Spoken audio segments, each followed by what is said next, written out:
அதனால அது இல்லை.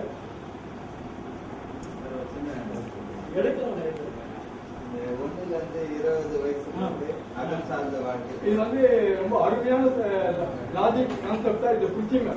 இதான் இவ்வளவுதான் ஐயா சொன்னல, அங்கங்க ஒவ்வொன்றும் புரிஞ்சுக்கலாம் போதும். இது வந்து நல்ல இது உங்க மனசுல ஏற்றிக்கணும். இந்த வயசுல இந்த இது வரக்கூடாது. அப்ப நீங்க வந்ததுன்னு சொன்னா நீங்க பலன் சொல்லலாம். இந்த 3 தான் நல்ல ஜாதகம்.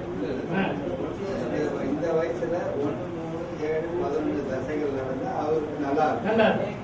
இல்லைன்னா 2, 4 ரெண்டாவது ஆப்ஷன். அது 20 வயசுல நான் வந்து 2 தான் ஆப்ஷனா இருக்கு. இது 2 வந்து எப்போ வந்தா நல்லது. 2, 4, 6 வச்சு வாழ்க்கையில் எல்லா காலகட்டத்திலும் வந்தாலும் நல்லது. ஆனா இந்த ஒரு 2, 4, 10 முதல்ல வரத்தை விட 2வது வந்தா நல்லா இருக்கும். அதாவது குழந்தை பிறக்கிற நேரத்துல பிறக்கிற வயசுல அதாவது 2, 4, 6, 10 வந்தா என்ன ஆகுனா அந்த குழந்தை ரொம்ப ரஃப்பா இருக்கும், போட்டி மனப்பான்மை ரொம்ப இருக்கும், தில்லு ரொம்ப ரொம்ப இருக்கும், அன்பு இருக்காது, பாசம் இருக்காது, பிடிவாத குணம் நிறைய இருக்கும். ஒற்றைப்படை ராசிகள் சொன்னாங்க. என்ன சொல்றாங்க? ஒற்றைப்படை ராசிகள் வந்து உயிர் பற்றை குறிக்கும். அவ்வளவுதான். பாரம்பரியத்தில் அதான் 1, 5 உயிர் பற்று, 2, 4, 6 பொருள் பற்று. பொருள் பற்று. ஆஃப்டர் 80 அப்புறம் இது நடந்தா நல்லது. ஆமா ஆஃப்டர் 80 50க்கு மேல நம்ம கண்ணதாசன் பாடலாம். 50லும் ஆசை வரும். நம்ம கண்ணதாசனுடைய பாடலாம் நீங்க பிரிச்சிருக்கோம். அந்த ஐயா அதாவது இன்றைய காலகட்டத்துக்கு மனிதர்களுடைய ஏஜ் அதிகமா போச்சு சார். இப்போ அதனால இங்க 50ங்கிறது 60 ஆக்க வேண்டிய சூழ்நிலை. ஏன்னா இது வரைக்கும் ஒர்க் பண்றாங்க இல்லையா, அவங்க 60 வயசு வரைக்கும் ஒர்க் பண்ண வேண்டிய ஒரு சூழல் இருக்கு இல்லையா. கவர்மெண்ட்டுக்கு பெரிய ப்ராப்ளம் எம்ப்ளாயை விட பென்ஷனர் அதிகமாயிட்டாங்க. பெரிய ப்ராப்ளம். அதுக்காக தான் நீங்க நியூ கவர்மெண்ட் தான் வந்து நியூ பென்ஷன் ஸ்கீம் எடுத்தா அந்த காரணம். கவர்மெண்ட் எக்ஸ்சேக்கர் வந்து டோட்டல் ரெவன்யூ வந்து எம்ப்ளாய்க்கு போயிடுது. இருக்கிற எம்ப்ளாயி ரிட்டையர்ட் ஆன எம்ப்ளாய்க்கு டோட்டலா போயிடுது. இதுக்காக வந்து லிவிங் ஸ்பேன் வந்து அதிகமாயிடுது.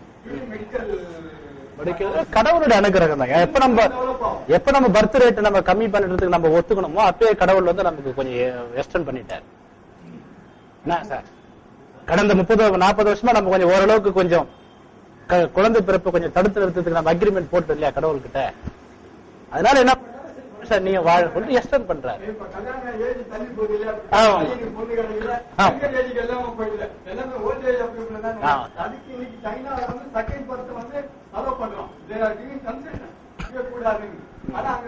பொண்ணுங்க பையனே இல்ல எங்க ரேட் இப்போ ரிலாக்ஸ் இருக்காரு 2 இயர்ஸ்.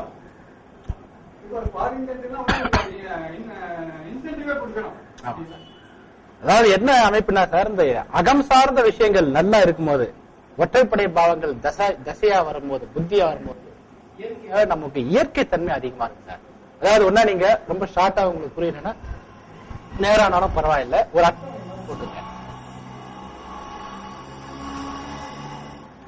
அகம் புறம்னு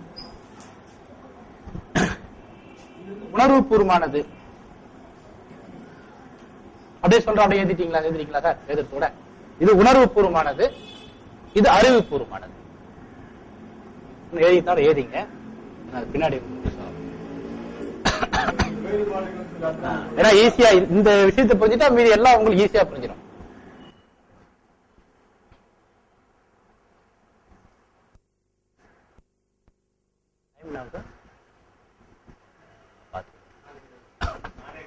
நாளைகளா? சரி சரி, ஒரு ½ an hourக்குள்ள முடிச்சிடுறேன் நான். அதுக்கப்புறம் நான் ஜாதகத்தை கொடுத்துறேன், அனலைஸ் பண்ண. உணர்வு பூர்வமானது, இது அறிவு பூர்வமானது. பிராக்கெட்ல சென்டிமெண்ட் லாஜிக்னு போட்டுங்க சார். இது பொருள் சாராதது, இது பொருள் சார்ந்தது.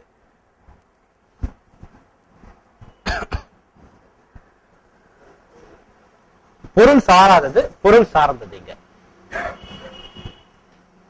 இது பொருள் சாராதது, இது பொருள் சார்ந்தது. உயிர்த்தன்மை அதிகம் உள்ளது, உயிர்த்தன்மை குறைவானது. எது உயிர்த்தன்மை அதிகமானது சார்? ஒற்றைப்படை பாவங்கள் உயிர்த்தன்மை அதிகமானது, இரட்டைப்படை பாவங்கள் உயிர்த்தன்மை குறைவானது. ஏன்னா இந்த 2 ஆர்ப்பத்தில் உயிர்த்தன்மை கொஞ்சம் இருக்கிறதால உயிர்த்தன்மையே இல்லைன்னு நான் சொல்ல வரல, கொஞ்சம் இருக்கும். ஓகேங்களா? இங்க உயிர் தன்மை அதிகமா இருக்கும். என்னங்க சார்? என்னங்க சார்? இந்த பக்கம் உயிர் தன்மை குறைவானது சார். அதாவது ஒருத்தருக்கு நடக்கிற தசா புத்தியில 1, 3, 5, 7, 9, 11 இந்த மாதிரி இருந்தா அவர்களுக்கு குழந்தை பிறக்கக்கூடிய ஆற்றல் அதிகமா இருக்கு சார்.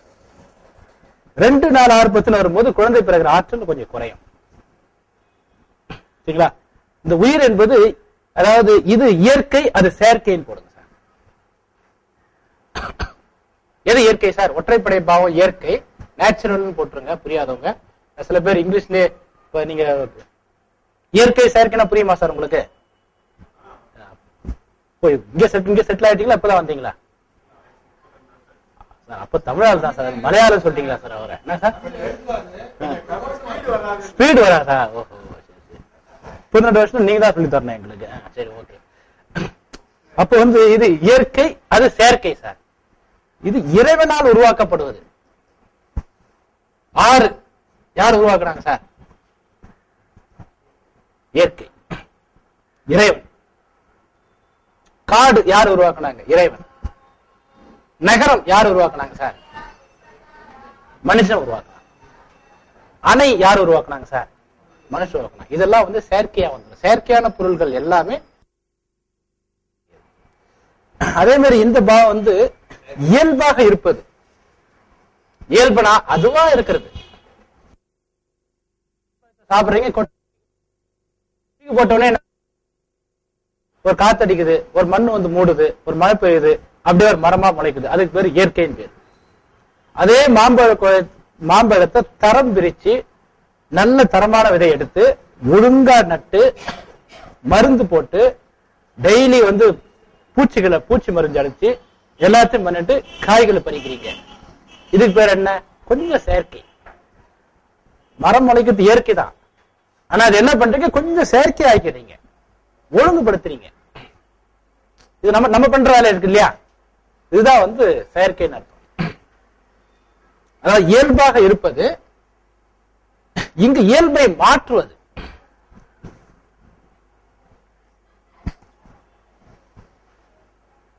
உதாரணத்துக்கு கல்வி அப்படிங்கிறது எந்த பாவம் சார்? அடிப்படை கல்வி அப்படிங்கிறது எந்த பாவம்? 4ஆம் பாவம். விளையாட்டுங்கிறது எந்த பாவம் சார்? 5வது. குழந்தைக்கு இது பிடிக்குமா, இது பிடிக்குமா?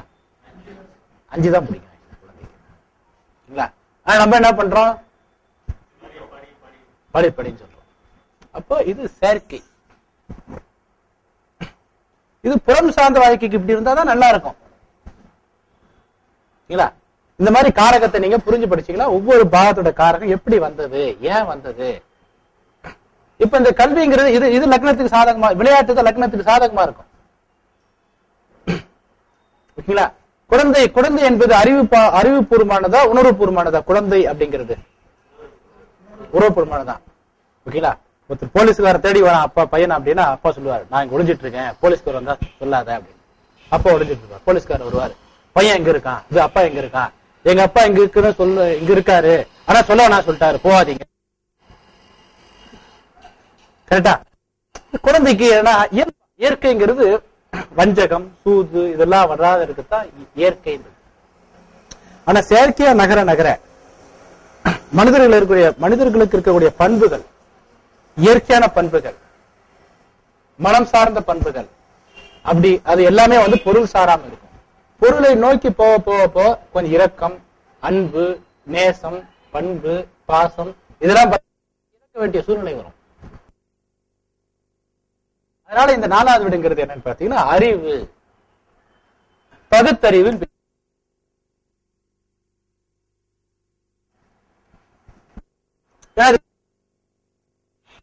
ஓகேங்களா? அதனால 5வது வீடுங்கிறது இங்க உணர்வுபூர்வமான விஷயங்களையும் இங்க பகுத்தறிவான விஷயங்களையும் சொல்லக்கூடியது. இந்த அகத்துக்கு உணர்வுபூர்வமான விஷயங்களையும் இங்க பகுத்தறிவு சம்பந்தமான விஷயங்களையும், அதான் இங்க ஏற்கனவே எழுதிட்டு இல்லையா? பொருளின் அழக பொருளின் அழகுக்கு மதிப்பு தருவது, இங்க பொருளின் தரத்துக்கு மதிப்பு தருவது.